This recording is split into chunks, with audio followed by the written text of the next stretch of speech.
망치 내려놔요. 망치 내려놓으시라고. 망치 다 줘 빨리. 이 보호하려고 내가. 내가 보호해드릴 테니까 달라고 망치. 아니 걸리지 마요. 망치 얼른 줘.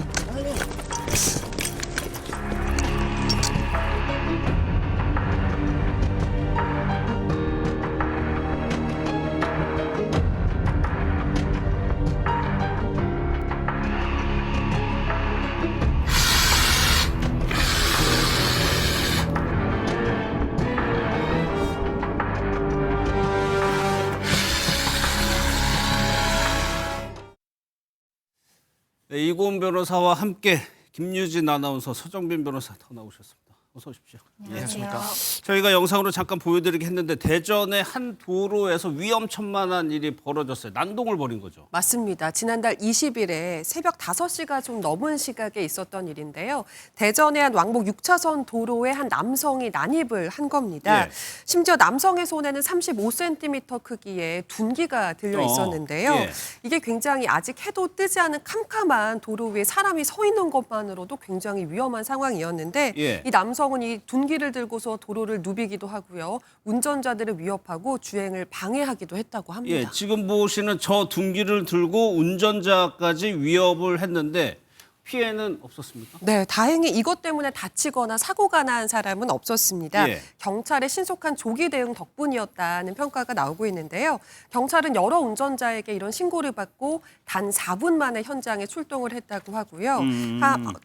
먼저 한 이제 경찰관이 해당 남성에게 말을 걸어서 시선을 분산을 해서 다른 경찰이 뒤로 가서 이 남성으로부터 둔기를 빼앗아서 바로 제압할 수 있었다고 하고요. 이 남성은 현행범으로 체포가 예, 됐습니다. 출동이 꽤 빨랐어요. 피해는 없었고. 그러면 이 도로 한복판에서 이 남성은 왜 이런 일을 벌이는 거예요?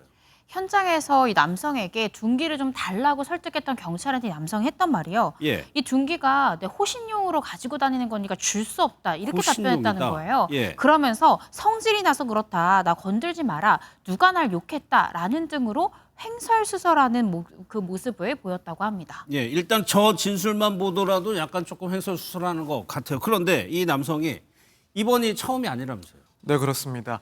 이전에도 유사한 범행을 저지른 것으로 확인이 됐습니다. 예. 과거에도 이웃 주민들에게 이제 위험한 물건을 들이대면서 위협을 했다라고 해서 처벌을 받은 그런 전력이 있는 것으로 경찰 조사 결과 확인이 됐다고 합니다.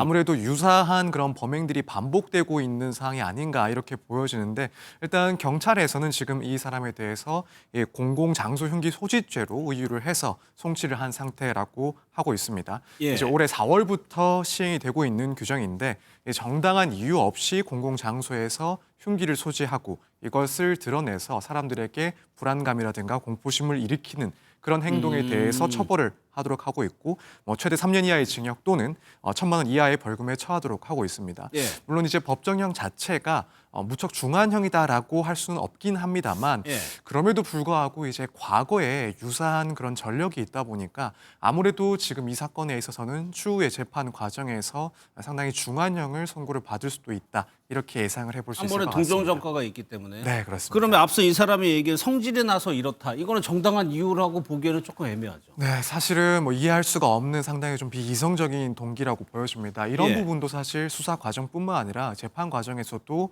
이 선고를 함에 있어서 조금 고려를 할 요소라고 보여집니다. 결국에는 반복성도 있는 사람이고 그 동기까지도 이해할 수가 없는 그런 범행이기 때문에 법원에서 판단하기에는 향후에 똑같은 유사한 범행이 또다시 일어날 수도 있다라는 점을 생각을 해볼 수가 있습니다. 예. 따라서 만약 이 주장대로 이해할 수 없는 그런 동기를 앞으로도 계속 주장을 한다라고 한다면 이러한 사정 역시도 추후의 재판 과정에서는 본인에게 불리하게 작용되지 않을까 이렇게 보여집니다. 예. 앞서 영상에서 저희가 짧게 보여드렸는데 참 주택가에서 황당한 일이 좀 벌어졌어요. 맞습니다. 최근에 한 주택가에서 새벽에 화재가 발생을 했는데요. 예. 마침 근처를 순찰하고 있던 경찰이 이걸 즉시 발견을 해서 대응에 나섰고 빠르게 불을 끌 수 있었습니다. 그런데 황당하게도 당시에 불이 난 집 옆에 한 남성이 우두커니 서 있었던 거예요. 불났는데 바로 네, 옆에요. 그런데다가 심지어 이 남성이 당시에 옷을 아무것도 걸치지 않은 나체 상태였다고 합니다. 예. 경찰이 출동을 해도 자리를 피하지 않고 그대로 그 자리에 서 있었다고 합니다. 지금 보면 불 끄는데도 옆에 그대로 서 있네요. 맞습니다. 불이 난 곳 주변을 이 남성이 그냥 서성거리면서 불을 예. 끄는 모습을 우두커니 바라보고 있었다고 하는데요. 당시에 이 남성은 이 허리에 손을 올린 채 여유로운 표정으로 예. 경찰이 다급하게 소화기를 들고 뛰어나와서 불을 끄는 모습을 이렇게 지켜보기만 합니다. 다시 말씀드리지만 저희가 지금 모자이크 처리를 했습니다만 예. 나체 상태였잖아요. 예. 제가 만약에 저 경찰분의 입장이었으면 일단 급하니까 불을 불은 끄면서도 꺼야죠. 예. 이게 무슨 일인가 싶었을 것 같아요. 이 남성은 잘 모르는 제가 봐도 뭔가 수상하다 싶긴 한데요. 예. 그 이후의 행동도 평범하진 않았습니다. 그러면 또 이 남성은 왜 저 자리에 저렇게 있었던 걸까요? 근데 저도 사실 이런 장면을 처음 보는 상황이라서 좀 기이하죠? 예. 상당히 기이한 그런 장면인데 이제 해당 남성은 경찰이 불을 진압한 이후에 경찰에게 자기가 방화범이라는 것을 자백했다라고 합니다. 이제 자기가 불을 저질렀다라는 점을 진술을 하고 또 범인인데 불구하고 현장에서도 달아나지도 않았던 그런 이상한 모습이었습니다. 예. 이제 경찰이 왜 방화를 저질렀는지 질문을 했는데 여기에 대해서는 그저 심심해서 그랬다라고 마찬가지로 이해하기가 힘든 그런 범행 동기를 진술했다라고 합니다. 예. 이제 이때 불을 지르는 과정에 있어서 뭐 주변에 있던 쓰레기라든가 혹은 레미콘 등을 이용을 했는데 그것뿐만 아니라 자기가 입고 있던 옷까지도 벗어서 이제 불에 태운 그런 방화를 했다라고 진술을 했습니다. 그래서 이 남성이 범행 현장에서 나체로 있었던 이유가 예. 자기 옷을 벗어서 방화에 사용했기 때문입니다. 이제 경찰은 해당 남성을 현장에서 현주 건조물 방화 혐의로 체포를 했습니다. 예. 그러니까 자기 옷도 같이 태우기 위해서 벗고 있었다는 거예요. 그럼 불을 지르고 그 현장에 가만히 있었고. 혹시 좀 피해가 있었습니까, 주택에? 자칫하면 정말 발생할 뻔했습니다. 아. 이게 왜냐하면 새벽 2시 정도였다고 예. 하거든요. 당시에 화재가 났던 이 건물 위층에서 집주인 부부가 잠을 자고 있었다고 합니다. 그렇기 때문에 경찰이 빠르게 대처하지 않았더라면 충분히 더 큰 피해가 발생할 수도 있는 상황이었는데요. 그야말로 다행이라는 말 외에는 표현할 방법이 없을 것 같습니다. 일단 본인이 불을 질렀다고 하고 있고 잡았어요. 그러면은 보상이나 이런 거는 어떻게 되는 겁니까? 지금 이 남성에 대해서는 형사적인 책임뿐만 아니라 민사적인 책임도 충분히 청구할 수 있는 그런 예, 상황입니다. 형사적으로는 현주 건조물 방화 혐의가 적용이 돼서 최하가 3년 이상의 유기징역형에 처해지고요.